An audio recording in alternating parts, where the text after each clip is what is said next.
So, this ball is divided into two parts,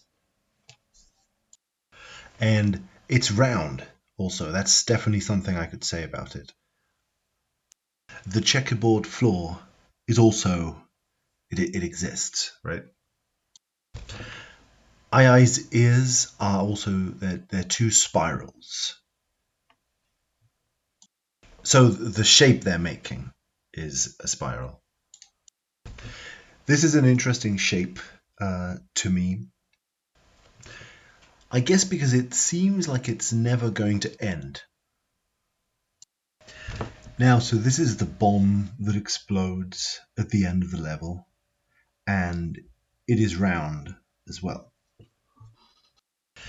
These buildings on top of the mountain are so crammed onto the mountain, or like the temple itself, which is also a living space, but you can't exit from this living space, so to speak.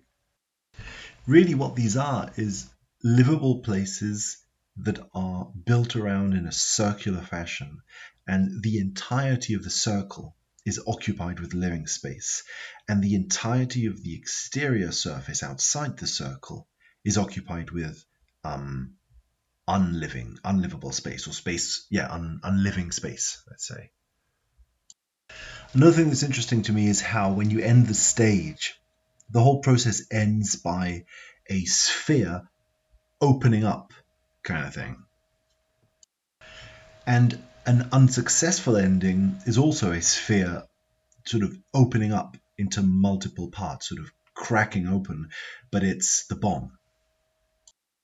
The pieces fly out in all directions. They just fly out. Here's a few other details I want to look at, is that decorating the sides of this level's boards are what seems to be like a four-leaved clover, but it seems to be made of four different hearts combined to form one single shape. Surrounding this shape are four-sided, like rhombus type figures, diamond type figure, and inside is a flower. The flower is a warm color, red, and is also four-leaved, four-sided. The diamond is a cool color, greenish in this tone. Now, of course, this is a little silly to say, but a heart is also a red shape, as it is depicted popularly. And also this cool color, warm color scenario, I think, is echoed in different places of the game, where even AI has a cool green and blue outer shell, and inside of this outer shell is himself wearing a warm colored sort of orange t-shirt. The bomb itself follows the same pattern as well, since the bomb is blue shelled, so to speak, but the lettering on it is warm colored, I think red or orange, I can't remember. And of course, as it cracks, you can see that it is filled with a red, fiery kind of energy. The explosion is red because of fire, the color of fire, and it is threatening to come out of this blue shell.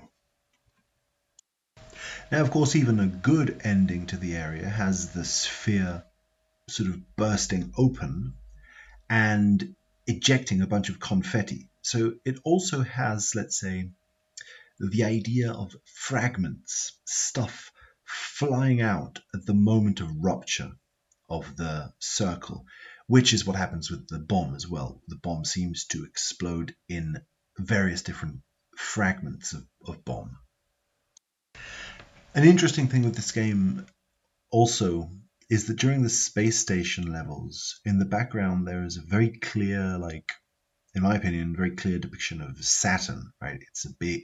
It's the same color and shape that Saturn is usually photographed as, sort of brownish grayish planet with a ring around it.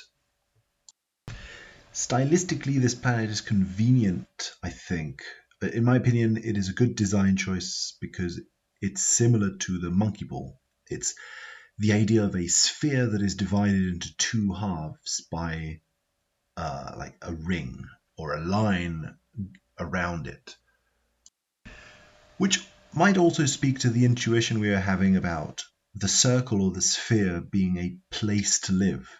A planet is usually considered by us popularly to be a world, right? It's a whole world, right? A planet is a place where you could live, so to speak, where you could exist, so to speak, or where it's a world, a place that contains other things within it, or something, a place you can exist in. So this idea about the circular spaces in the game, I think I see three examples of this that are interesting. First of all, we have the first sort of temple thing that appears that's very clearly built as a circular structure. And it is then followed, I think, by another, what seems to be a temple as well. It has a kind of sacred feeling to it, decorated with a lot of statues and things. The decorative elements, I think, is what makes me think of a sacred structure. Is also circular. It's a series of circular pillars. This screenshot doesn't depict that very well, but in game, that is what it is. And then there is the third circular structure I want to focus on, which seems to be the final level, this sort of banana heaven temple that's also a circular place. Now, what strikes me about these three places is that, as far as I can see, and I hope I'm not like cherry picking things, but these seem to be the only three levels that are consistently showing sort of big circular living places, I would say. Maybe I'm wrong, but all three of these living places have this sort of temple vibe to them. It's as if a circular place to be is also a temple. Okay, so that's one thing. The final temple, when you end the game, that's where the game sort of ends. That's where you receive your prize, and whenever the game ends, you get this shot of it that very clearly indicates its circular structure. And I mean, if it isn't exactly the same place as the last level, it's the same design space as that banana heaven temple thing. And within this space, all three characters land in alignment with three different statues that are surrounding this circle as well. So there is a feeling of circular alignment, like it's not all three characters one after the other in a line. They are disposed in such a way that they manage to cover all bases of the circle, so to speak. If you like, I don't know how to explain this. No, after looking at the screenshot, I realized, first of all, they're placed exactly in the gaps between the statues. They're these statues of stars, and they're placed exactly in the gaps between these statues. And I think what strikes me as circular about this triangle shape is probably some basic mathematical thing that I'm not acquainted with, but I feel it's because of the distance between them. By forming this shape, it becomes equal, so that they have an equal amount of space between them.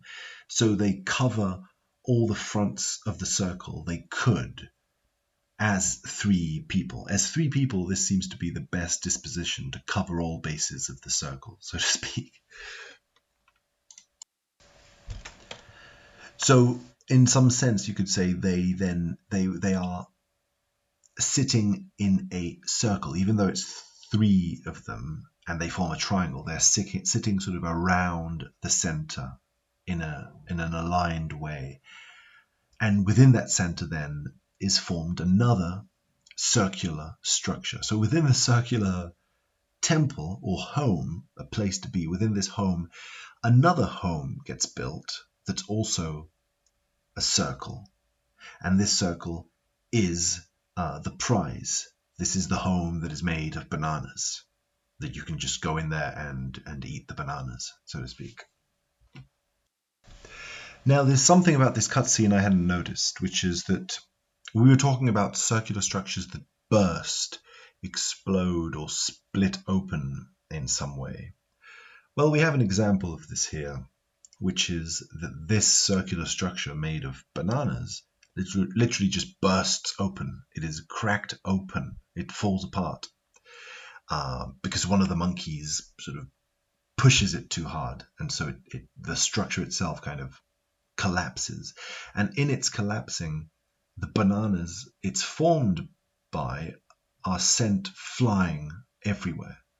They seem to be established. The bananas seem to establish a structure that's a little bit like a spring, so that whenever one banana flies away, the others start flying away in a sequence, and it creates this, again, like a confetti-like spraying of bananas all over the place. The bananas don't just fall flatly onto the ground. They kind of spring out with a force. They sort of explode outwards in all directions because of how they're structured. They feel to me like dominoes or something. It's like a complex domino structure that creates, some sort of an effect when it is broken that it causes a chain reaction, basically, right? Like an explosion. So that one banana affects the other banana, affects the other banana, affects the other banana, and they all spring each other forward in all sorts of directions. Another sort of bursting that happens here is Ai's bursting. His own shell bursts. He looks up and sees a bunch of bananas falling down. And then these bananas land with a thud. They make sort of a boink onto the screen. And then next time we see Ai, his plastic shell seems to have just disappeared or burst open, or something of that nature has happened. The stage as well, you could say almost that the whole thing, is sort of like a spiky. There are many leaves here as well, leaves going in all directions and growing in all directions as well, I would say. Like, for example, these leaves here, which grow in all directions, they're growing upwards, then reach the final level. Yeah. So it was very spiky. You roll around very easily as well in this world because of how smooth and how the ground is so easy to navigate in some way. It's perfectly easy to navigate this ground. I would say falling down. I mean, you can see. You can see more or less over. There's a lot of problem in picking the bananas as well, because they are very sort of tasty, I suppose. They're food for you. So in some sense, the banana is helping you live because it's nutrition for your,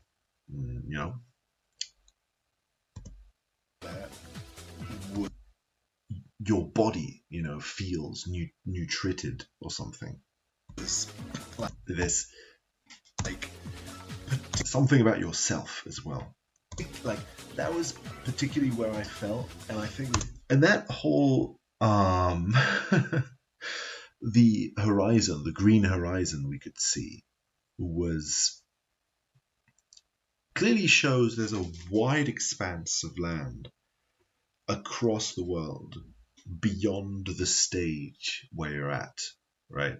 There's this closed space, very limited sort of space, juxtaposed to huge open space, like almost just never-ending horizon on the other side, right? Because they could have created the monkey ball experience inside a little room, but it's not a room. It's an open space where the stage is set, you know. Monkey Ball is a great game, it's a great game, that is mine, that is mine, that is mine. Monkey Ball is a great game, it's a great game, that is mine, that is mine, that is mine.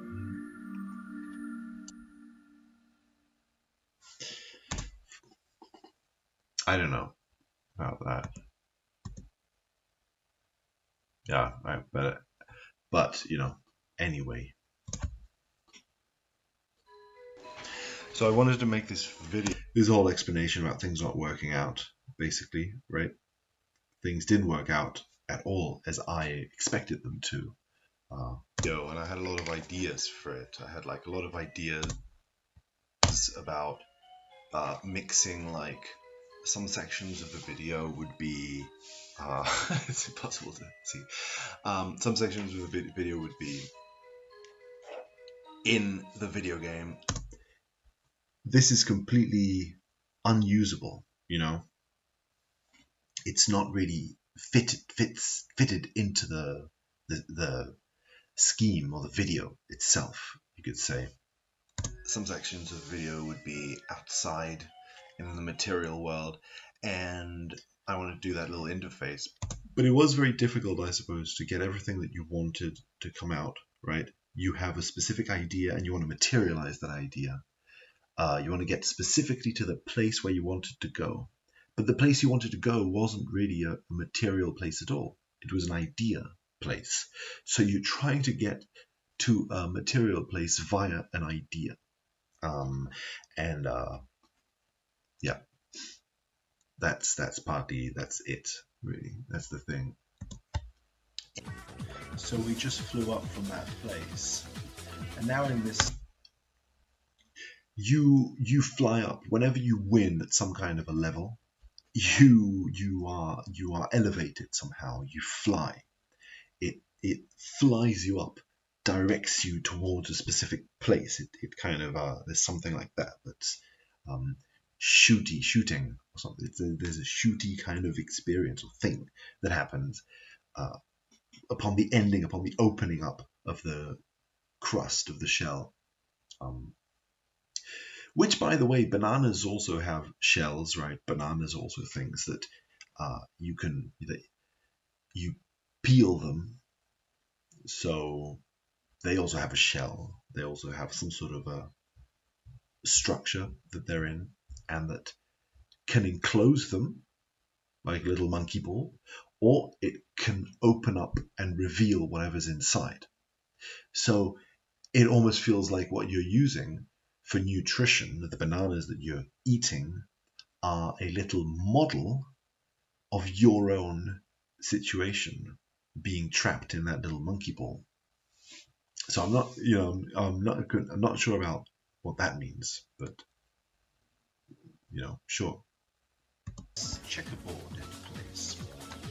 And I was obsessed with the checkerboard thing. I'm just interested in checkerboards and black, white, sort of 1-2 divisions between different things. The division between contrasts, right, between two separate kind of states or something, separate states of nature kind of interfacing between one another. That's always nice. Which makes you think, like, I suppose also because it helps to see the contrasts between one thing and the other, right? There's 3 of us here now on screen, but there's like an idea of contrasts that emerges. Of course, the ball itself is a contrast, right? So there's this constant feeling of like the shell, the outside and the inside, right? Or the black and the white, the 2 different contrasts or contours of a something that is contrasting with one another. And all these shapes helping each other and creating even new shapes, which is partly what is interesting about it, that there's sort of shapes within shapes. And Not sure what the checkerboard had to do with this, but the checkerboard has something to do with this. But just the contrasts, right? The contrasts in themselves, black, white, these kind of contrasts. It's interesting. Anyway, yeah, okay, whatever. And again, the bomb explodes, right, when you're ending, and this bomb just keeps exploding and exploding whenever your time is up. So there's an explosive character to time in this way.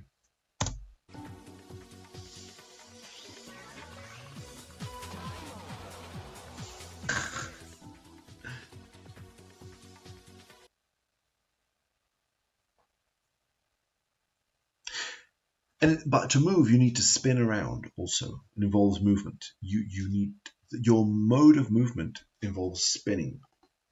So it's starting at one section and then moving, ending at the same section. You have to sort of go around and around it in some way. To spin here means to move. There's a circularity. Trying to get to the edge of the board.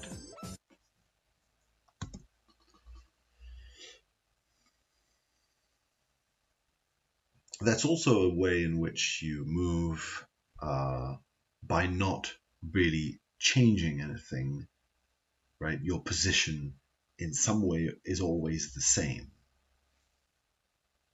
but it allows you to move somehow. Hear this silence. If I recall, hear this silence correctly, is given some sort of a message from a dream.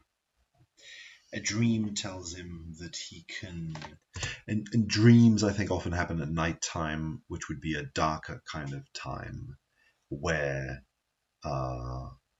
there is no light, no fire, you could say.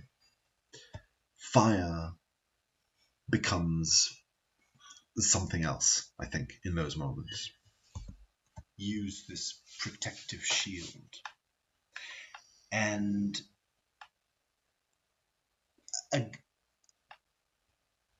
to me, like, the protective shield also is interesting because it allows you to roll, right? And by rolling, you're revisiting the same parts again and again and again of your own ball. Like the ball, you see, in a sense, you're just treading. Ai's feet are treading over the same places again and again and again and again and again. He's just treading over the same land. But somehow the land he's visiting is extremely much farther ahead than what he's visiting inside the ball. Inside the ball, he's visiting a very limited amount of land. His feet are treading on a few, right? A few centimeters of plastic. But outside of the ball, so inside of the ball, there's that sort of a movement, that sort of a land being explored physically by the body. Outside of the ball, there is something completely different, right? Something completely much wider. That circular movement, that repetitive stepping on the same zone again and again, allows him to move to places that are really quite sort of distant compared to the distance that he's traveling inside. In some you see what I mean, like in some way, right? So yeah, I don't know. This shield allows him, as you can see, and the shield allows him to do a bunch of other stuff as well. Exactly, the shield, you can then fall down a hill, run. Like the shield is allowing him to do all sorts of other stuff, that he can't do really. Ai inside of the ball is not traveling through large distances. You see, to walk around this place. In fact, so there's this duality between thought and matter in this way, where the matter that you're exploring has nothing to do with the thoughts that you're sort of exploring or using to explore it, but they are completely interconnected. You need the thoughts to explore the matter, and you need the matter to then explore the thoughts, so to speak. Not just walk around here, but look like, wait, oh, okay. But so AI has a dream, right? And this dream gives him a bunch of advice on how to move forward through life. There's a juxtaposition of these two themes. On the one hand, and really, there's a bunch of stuff to do here in this video game, right, that you could do. You could think of something and then try to go to this idea, and then that idea, as it is materialized in the world, would always be something completely different than the idea you'd thought that it would be, the idea you'd thought of doing. But then at the same time, if you think of something, it's often something, if you think of something to do, it's often something that you can kind of imagine having done. It is, on one hand, there's skill and frustration limit. Your imaginings take the forms of the world, right, as their image. But the images that you're using inside your head never fully adapt to the forms in the world, so to speak.